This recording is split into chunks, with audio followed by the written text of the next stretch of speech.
एक बार की बात है, गौतम बुद्ध अपने शिष्यों को जिंदगी से जुड़ी अच्छी बुरी चीजों का ज्ञान दे रहे थे। सभी शिष्य उनकी बातों को बहुत ध्यान से सुन रहे थे। उन सभी में एक शिष्य ऐसा था जिसे प्रश्न पूछने की बहुत आदत थी। वो उठकर गौतम बुद्ध के पास गया और उनसे बोला, आप हमें जिंदगी के बारे में जो कुछ सिखा रहे हैं उस सब का क्या फायदा, क्योंकि हम में से बहुत से बच्चों को ये भी नहीं पता कि हमारे जीवन का मूल्य क्या है और ये जीवन हमारे लिए कितना कीमती है। पहले आप हमें ये बताइए कि इस जीवन का मूल्य क्या है। अपने शिष्य की बात सुनकर गौतम बुद्ध अपने कक्ष में गए और एक चमकता हुआ पत्थर का टुकड़ा लेकर आए।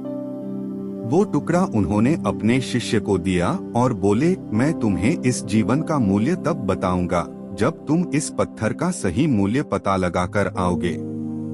साथ ही ये ध्यान रखना कि तुम्हें ये पत्थर का टुकड़ा किसी को बेचना नहीं है। गौतम बुद्ध की बात मानकर वो शिष्य बाजार की तरफ चला गया। बाजार में सबसे पहले उसकी नजर एक फल बेचने वाले पर पड़ी और उसने वो पत्थर उस फल वाले को दिखाया और बोला, इस पत्थर के बदले आप मुझे कितने फल दे सकते हो। फल वाला बोला, ये पत्थर कुछ खास तो नहीं है, लेकिन फिर भी इसके बदले में तुम्हें 10 केले दे सकता हूँ। वो शिष्य उस पत्थर को लेकर आगे चला गया। फिर उसे एक सब्जी वाला मिला। शिष्य ने उस सब्जी वाले से उस पत्थर की कीमत पूछी। सब्जी वाले ने उस पत्थर को ध्यान से देखा और बोला, इस पत्थर की कीमत के बदले में तुम्हें ज्यादा से ज्यादा एक बोरी भरकर सब्जियां दे सकता हूँ। इसके बाद वो शिष्य उस पत्थर को लेकर एक सोने के व्यापारी के पास गया। उस पत्थर की टुकड़े की चमक देखते ही उस सुनार ने उसकी कीमत 100 सोने के सिक्के लगाई।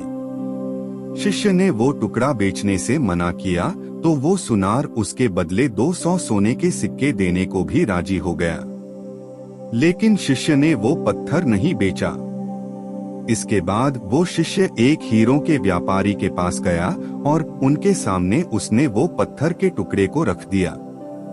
उस पत्थर को देखते ही हीरों के व्यापारी ने एक साफ कपड़ा बिछाया, उस पत्थर को उसके ऊपर रखा, फिर उसकी परिक्रमा की और हाथ जोड़कर उस पत्थर को कपड़े में लपेटते हुए वो बोला, तुम जिसे मामूली पत्थर समझकर उसकी कीमत पूछ रहे हो, असल में ये एक बेशकीमती रूबी है। ऐसा रूबी हर किसी को नहीं मिलता। मैं अगर अपना सब कुछ बेच भी दूं तो भी इसकी कीमत नहीं चुका सकता। उस व्यापारी की बातें सुनकर वो शिष्य हैरान हो गया। वो दौड़ा दौड़ा सीधा बुद्ध के पास आया और उन्हें उसने जो कुछ भी बाजार में हुआ वो सब बताया। उसकी अचरज भरी बातें सुनकर गौतम बुद्ध बोले, तुम्हारे सवाल का जवाब इस रूबी की कीमत में ही छिपा है। हमारा जीवन भी एक रूबी है, रूबी की तरह ये भी बेशकीमती है, लेकिन हम इस बात को हमेशा नजरअंदाज करते हैं और अपने जीवन का मूल्य नहीं समझते। हम दूसरों को देखकर और उनके जैसा जीवन जीने की कोशिश में अपने जीवन की कीमत को कम कर देते हैं। हम ये सोचते हैं कि हमारी जिंदगी की कीमत वही है जो दूसरे हमें बताते हैं, लेकिन ये बात हमेशा ध्यान रखना कि सामने वाला अपनी हैसियत, बुद्धि और अपनी समझ के हिसाब से तुम्हारी कीमत लगाता है।